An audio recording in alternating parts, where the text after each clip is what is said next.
So in the previous two lectures, I have shown you how you can invoke import export wizard either from the SQL Server Management Studio or from your Start button. But it is also possible that you can work with import export wizard from within your Visual Studio, or what we call it as a SQL Server Data Tools or SSDT. So I'm in Visual Studio 2015, then I can click on New Project. So I'm going to save all my files into this single solution, in fact. So let me put my files into my H drive, and I'm going for my SSIS demos folder, and here I'm going to call this package, the solution, as data flow training,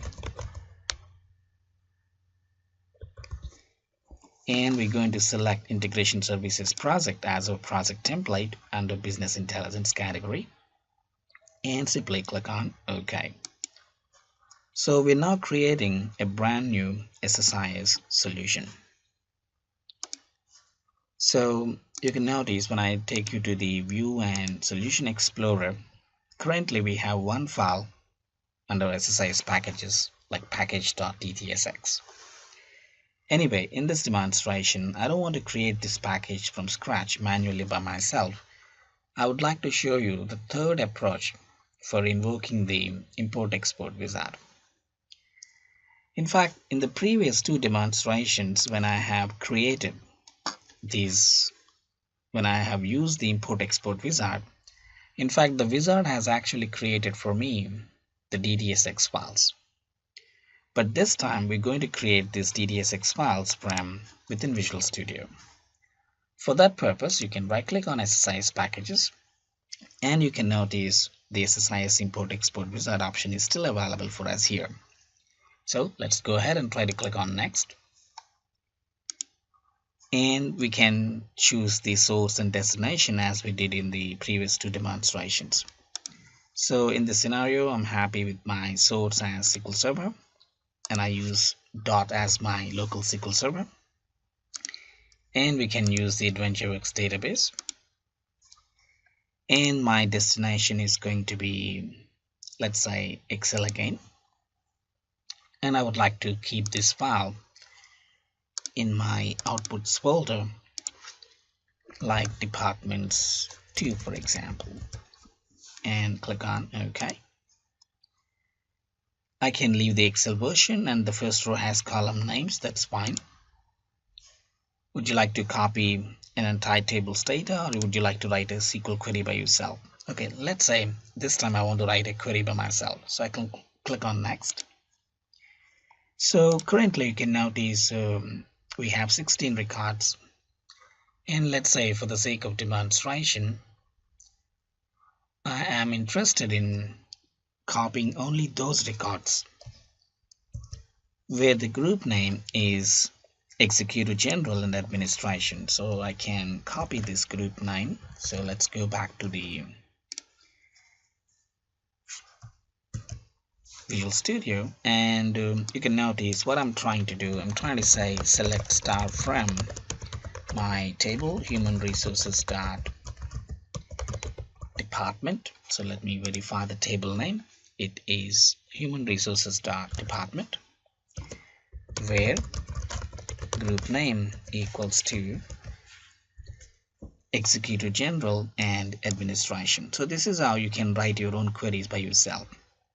So simply click on next, and this time we're trying to export data with the help of a query, so I'll leave that as it is, and then I can click on preview, and you can notice this is going to export only these 5 records where the group name is Executive General and Administration. So say OK, next again, and next again, and then click on finish.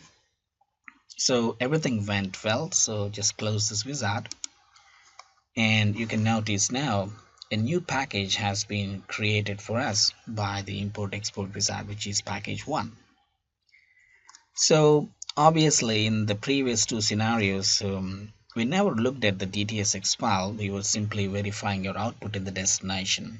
But this time the DTSX file has been created by the wizard, and it's pretty much available for us to see within Visual Studio or SQL Server Data Tools, what we call it as. So at this point of time, we're still not very clear how these tasks are basically have been put here and how it is working.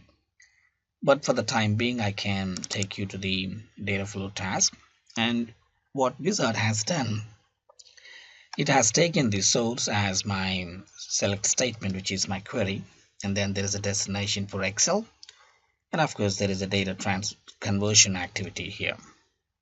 So currently I'm not interested in explaining all these things, as we're going to create packages from scratch from the next lecture.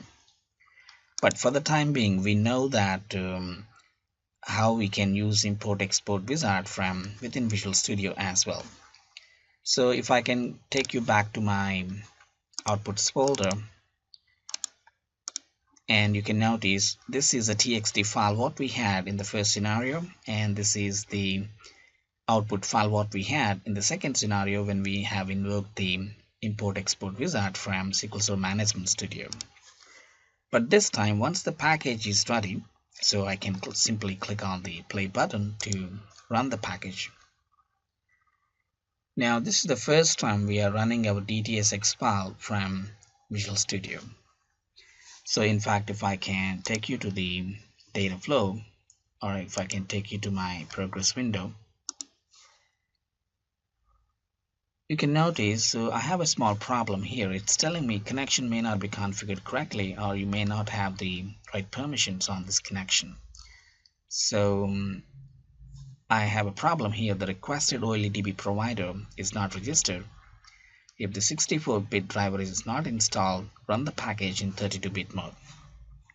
Now this error we will see pretty commonly, very commonly I should say, when we are trying to use Excel as a destination. So that's because currently we do not have a 64-bit Excel driver on this computer. So the best thing to do is, let's right click on your project, go to the properties window, and under configuration properties, under debugging, you will see run 64-bit runtime is true. Let's make this to false, so that we will be using a 32-bit driver. So after I change that, click on the run button one more time, and this time everything is okay. You see tick signs here, and of course if I go back to my data flow, all activities have been successful, and 5 records have been transferred from the source to the destination, and this is what we call as pipeline, through which those 5 records have been transferred from my SQL Server to my destination. So please click on the stop debugging to stop the execution of the package, and let's go back to the outputs folder, and now we are ready with our departments2.xls file. And this XLS file now has only those records where the group name is executive general and administration, because this is a where clause we have given in our SQL query.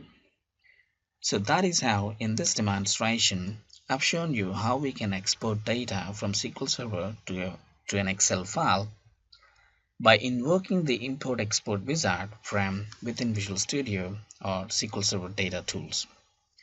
The advantage of using this approach, unlike the previous 2 scenarios, is as soon as the DTSX file is ready, we are able to view the DTSX file's content within Visual Studio.